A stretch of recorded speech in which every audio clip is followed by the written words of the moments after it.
We're back with another episode. You know who it is. It's KG Money Green. Who I got to the right? Don't let looking at. And today we got a special guest. Who I got to the far right? Cul-Da-Sac Kid, a.k.a. Cody. Yes, sir. And look, we hear this interview. This interview going to be really the first of 2025. So, Yes, sir. 2025.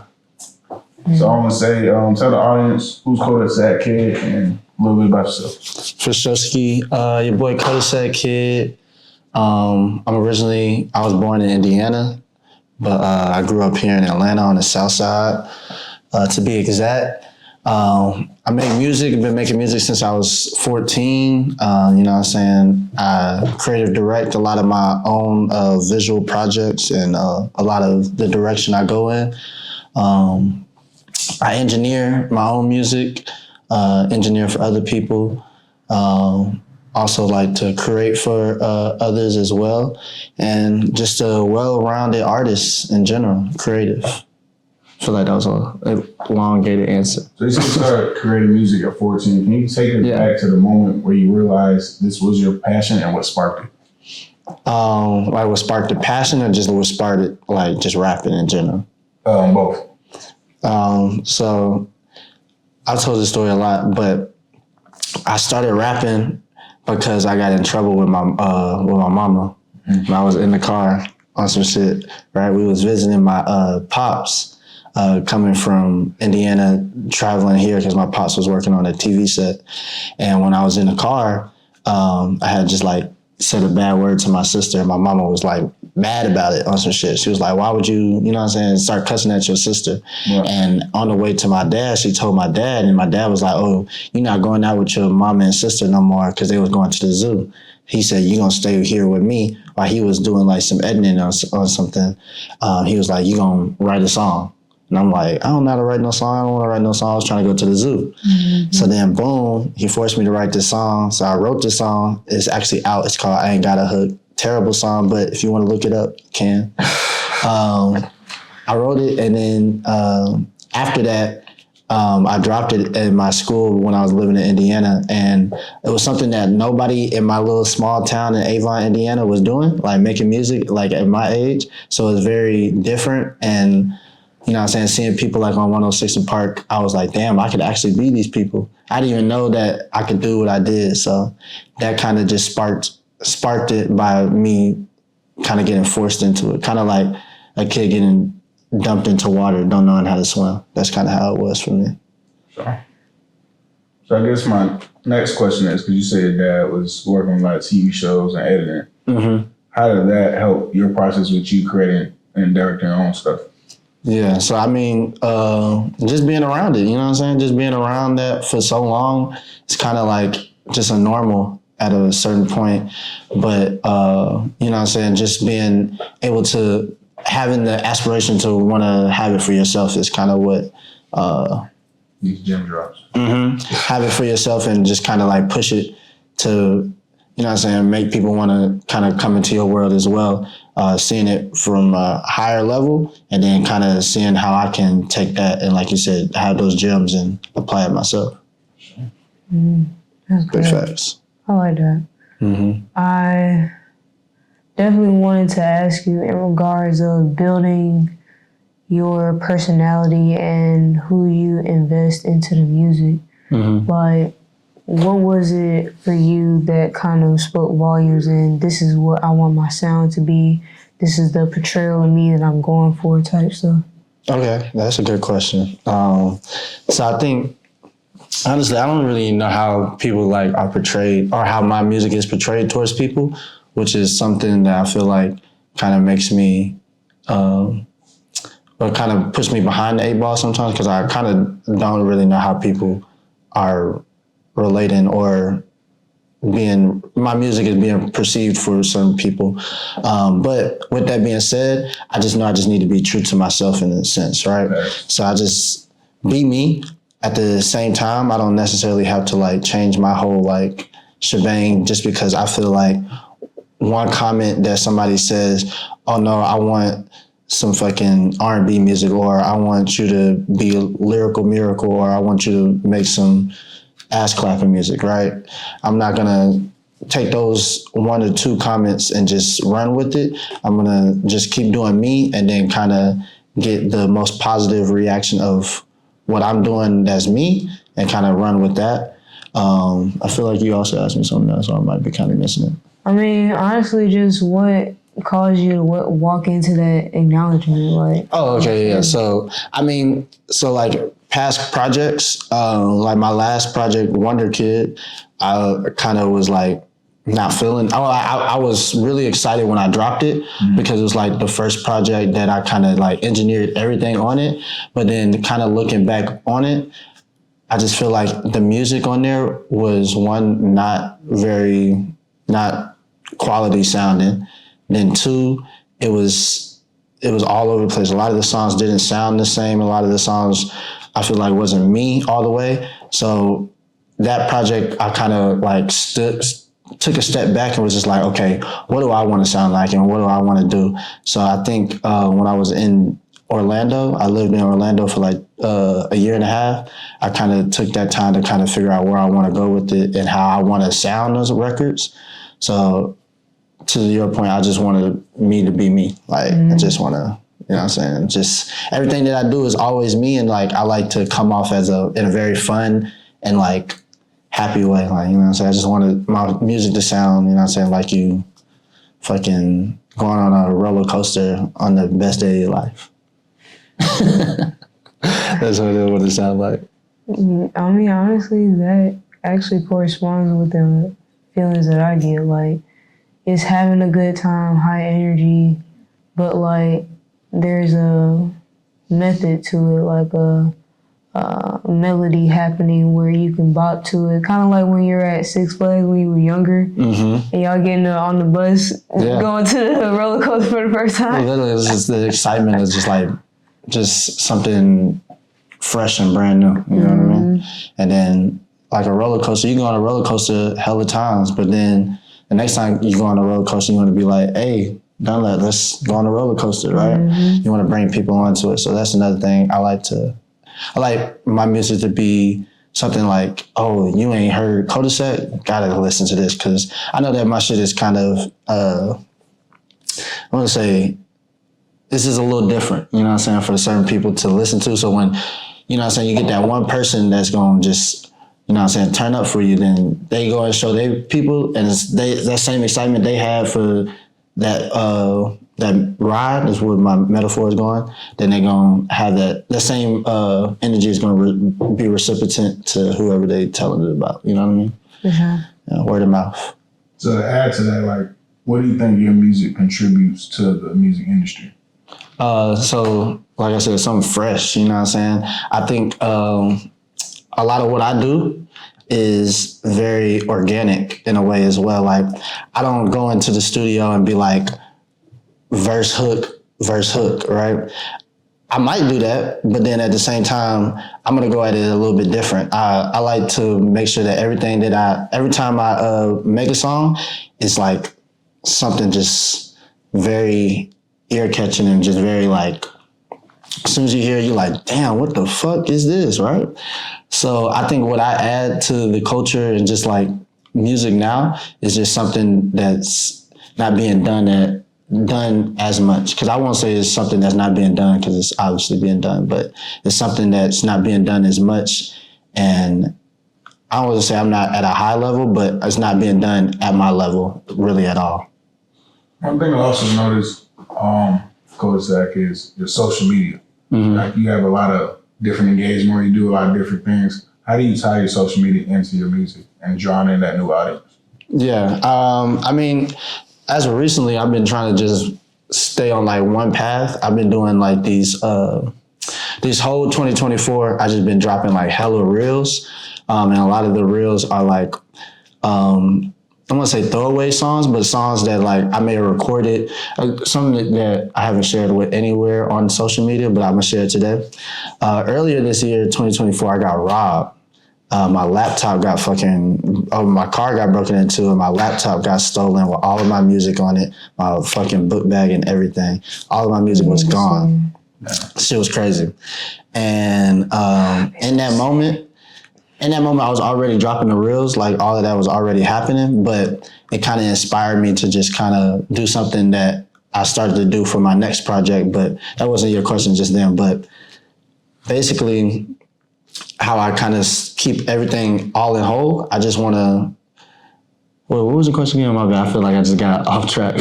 How you bring in the social media? Social media, right?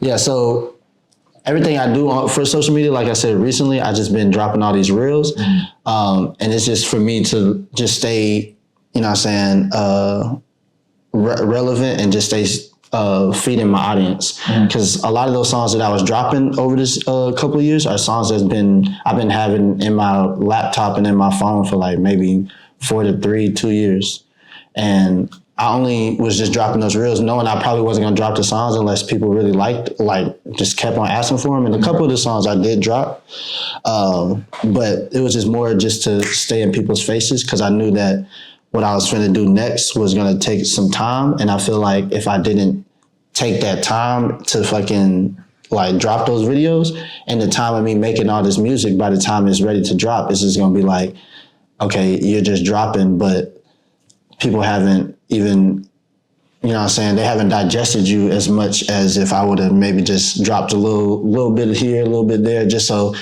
know what I'm saying, staying consistent. So when I drop something, it's not like, oh, where you been at? It's just like already consistent. It's already keep going with people that I'm engaging with. So question, this is like a broad question. How do you feel about when artists nowadays, like I've seen two sides of it, where they're like, either I'm gonna just drop a lot of singles that lead up to my project, or some people are just like, I'm gonna wait a few months and then just drop a project. What's your take on that? How do you feel? I honestly feel like it's depending on where that particular artist is with like who they're marketing to. So I feel like if you like super hot, like if you got a whole, like if people are really ready to see you out, then I would say maybe dropping a single here is good. But like dropping a single like leading up to a project, I guess that's the same thing. But if you're like a artist that is kind of like, I would say in a boat like me, like I don't have like a crazy fans base, but you know what I'm saying, a couple of people in, you know what I'm saying, my surrounding area know who I am. I wouldn't say dropping a song and then waiting 2 months is good. I would kind of say, I wouldn't even say dropping single after single is good either, because I feel like sometimes it can get oversaturated, and which is why I was saying like I'm dropping those reels. But I think having something that people can create, follow behind, like creating a world, is really what most artists, well, I think more and more artists should be trying to do, is create a world versus trying to have everybody just fall in love with one song, because it's just unlikely to happen. Right. Honestly. That's the first time I heard, that's a good slogan to put out, create a world. Yeah, I was just thinking that shit. That was good. Yeah, create a world, for sure. No, that's real though, because people want to experience, like, they People want to feel something. Exactly. So if that's already your focus, you're channeling that in the booth.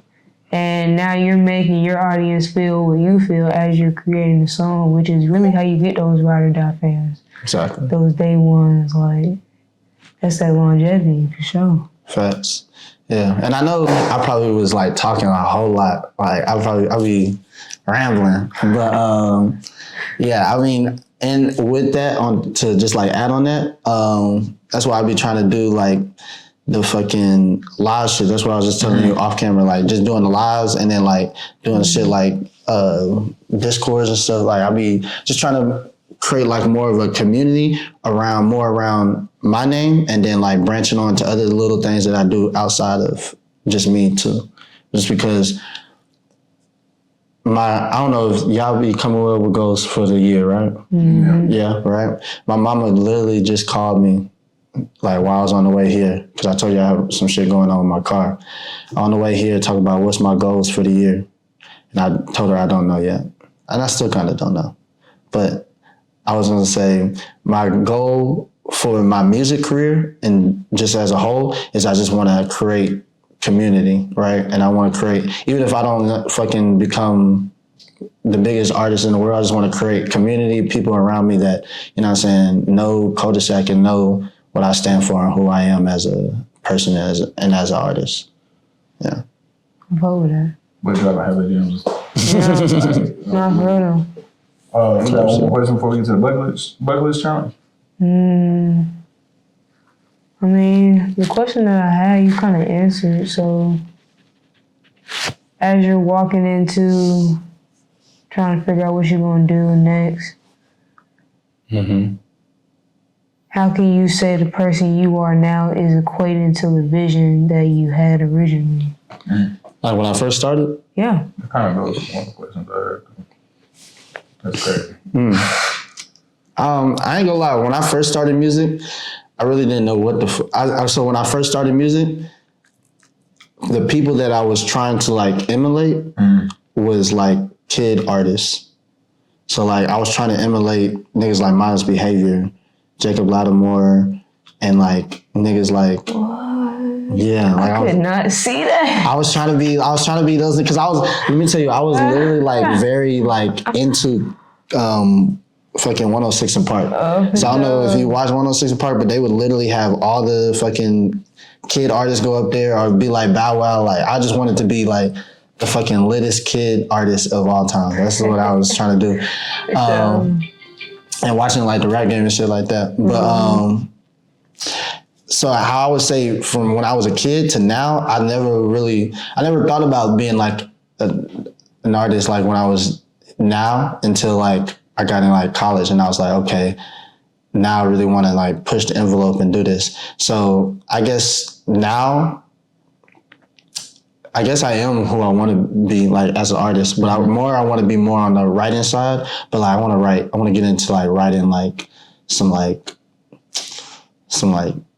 fucking musical type shit.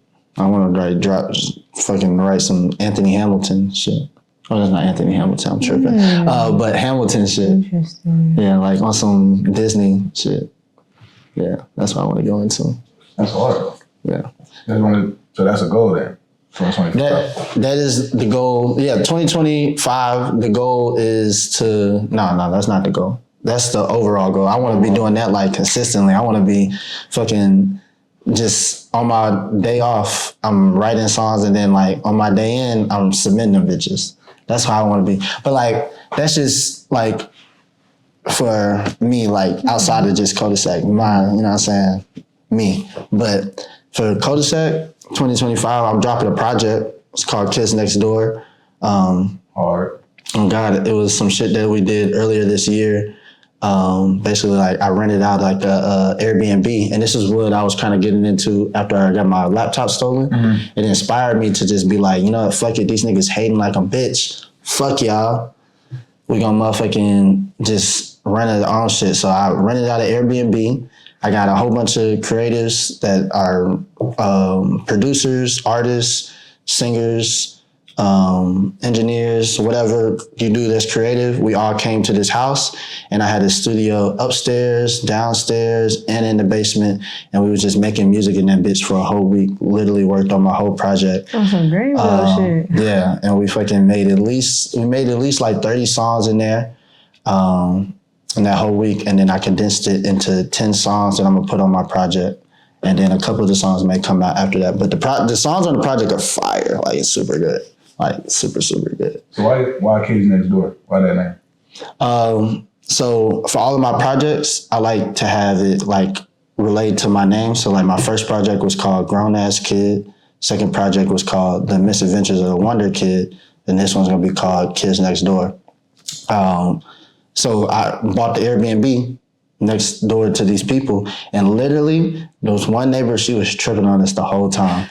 She was literally taking pictures of us, all types of shit. Talking about we was too loud. Got the got the people calling my phone, talking about we getting noise complaints. So I just thought it was cool to just call it Kids Next Door because we was literally kids next door making music and shit. So I thought that was hard. That's hilarious. That's crazy. For real. Yeah, I got some crazy shit coming on the way. Did y'all get photos of her? Nah, we didn't get no photos of her. I didn't even see any. I seen one person come out. Her sign some papers. That would be hard, but nah, I do got some crazy shit on the way for that. That's gonna be like a whole crazy thing for 2025. Oh, that's cool. Mm-hmm. For sure. So this is the part of the show where it's the bucket list challenge. If you don't know, now you know this is when I ask random questions that's typically in the bucket. But y'all know I have been falling short and I have not been writing down and printing them, but I am. I'm going to call them from my phone in the gallery. I know I got 300 in here, so I'm going to ask one of these questions. Cul-Da-Sac, are you ready? Let's do it. All right. Again, I don't know what I'm going to ask, so here we go. Would you rather have 1 minute conversation with yourself from the past or 1 minute with yourself from the future? And why? The future. Why? Man, that was quick. Yeah, definitely the future. I don't really like to live in the past because I feel like you can get too depressed and get like anxious and like, fuck, it's not good. But if I can see myself in the future a little bit, because shit, if I could see myself in the future, then you just tell me how to get to where I need to go faster or get to where I need to leave sooner. You know what I'm saying? That's true. That's true. So, yeah, definitely the future. For sure. What would you do? Shit. I mean, honestly, a little bit of the reason that you mentioned, for real, like, in a way, you had that higher self inside, internally trying to push you to do what you feel is uncomfortable and stepping into your uncomfortability. But it would be kind of fun to have that manifested and be like, yo, real shit, you want to get here, I need you to cut this out. Like, Oh yeah, talking about let's do you this talk to your quick. past? No, well, that would be part of, that would be like more healing, I would think. Yeah. Yeah. Cause that would be like, dang, like I really did get through this to get here now. Just kind of evaluate But I from guess there. if you talk to yourself in the past, what would you really talk to yourself in the past about? You already know what happened. Yeah. Shit. This is our lesson. These are the things that we need to grow from. Literally. This is how we identify this in the present time frame. Let's not do this again. Yeah. Like, nah, bro. I guess it depends on like how far in the past too. Yeah, that's true. facts. All right, so since the government has been confirming this stuff recently, would you rather bump into an alien or Bigfoot? I love aliens. I actually have like a weird thing with aliens. Well, not a weird thing because that sounded crazy, but like I actually really fuck with aliens. Answers be quick. Like, Now, these are the quickest people Well, ever answer these questions, bro. That's crazy. But you know, my granddad like loves Bigfoot. Like he's the type of person to get him all the Bigfoot like gear. My granddad is into that type of shit. So he would be disappointed in my answer, but I'm definitely going aliens. I don't think I ever would have thought I would have heard that statement in my life. Like, my granddad, he gonna be a little disappointed that I ain't seen Bigfoot, but you know, it's alright. He still welcome me at Thanksgiving. No cap. That's really crazy though. He really is into Bigfoot for real. This is a weird question. Dang, how I do that? Mm-hmm. Would you rather bounce off every surface you touch or never be able to jump again? That's torture. Wait, say it again? Would you rather bounce off every surface you touch? Like your physical body, or Yeah, like my if my physical- clothes is covering it, I won't bounce. Right now, we'll be bouncing now. Nah, I think I would have to Or take just not jump again. Not jump again is crazy. But like, That's wild. You just you flat-footed for real. I think I'd rather just bounce. But That kind of sounds Yeah, crazy. that was crazy. Yes. I don't know. I think I would choose to not jump because I feel like if you just constantly bouncing, like you're not gonna be able to be productive. Yeah, I was just thinking that you can't. You be can't like, do nothing. trying to grab the milk flying. Like, you It's can't over. jump again. Imagine like you need to jump for your life right now. Everybody, you know what I mean? Man. Like, come on, You jump. gonna have Your to- ass. You have to motherfucking get to the side. Bro, you know what she look like? The Wreck-It Ralph joint. Oh, fix it, Felix. Oh, be like that, and then Nah. you sink to the floor because you can't jump. Not jumping is crazy though, bro. Yeah, I don't think I could not jump. I'm not gonna lie. I can't imagine not having the ability to jump. Oh, jump. But the So how would bouncing- you survive if you're bouncing off You're like everything? all bouncing and jumping all the time. Though. Yeah, I'm gonna I get think you motion can sickness. survive though. Could you? How are you eating? Like, Yeah, what you is Can't eat. You can't do nothing. Kangaroos do that shit though. Huh? Kangaroos live technically, right? No. Oh, well, I think they do. I don't think they walk. They always are hopping. They're always like that. But they're not bouncing off nothing. Yeah, but they're not. they can stay still if they want to. Yeah, but they don't walk. That is actually crazy. They don't they don't have no legs. They're always in seated position. Hey, they are. They don't have no legs. They funny looking for real. That's fucked up. Oh my God, can you imagine discovering a kangaroo for the first time? Their whole leg is just on the side of them. They tall as shit too. They be like 8 feet. Facts. That's funny, man. Kangaroos are interesting. Yeah. All right. This is the last time. Here we go. Would you rather communicate telepathically or speak every language on the planet? Dang, that's tough. I think every language.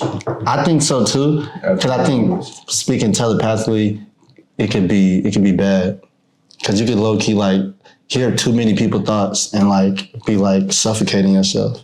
Hell yeah. Like, so crazy. Yeah, I seen that on the TV show recently.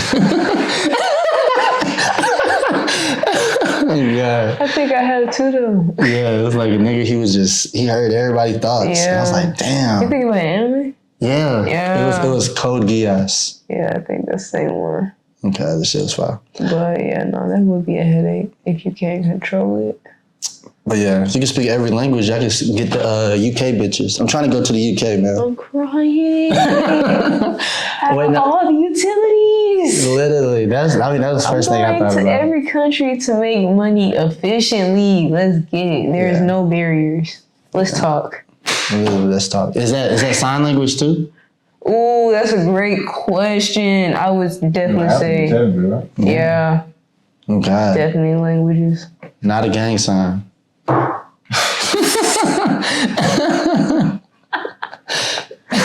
Alright, so that's the final question. Our motto of the bucket list is you only live once, so let's make an impact now. How you leave an impact on this world?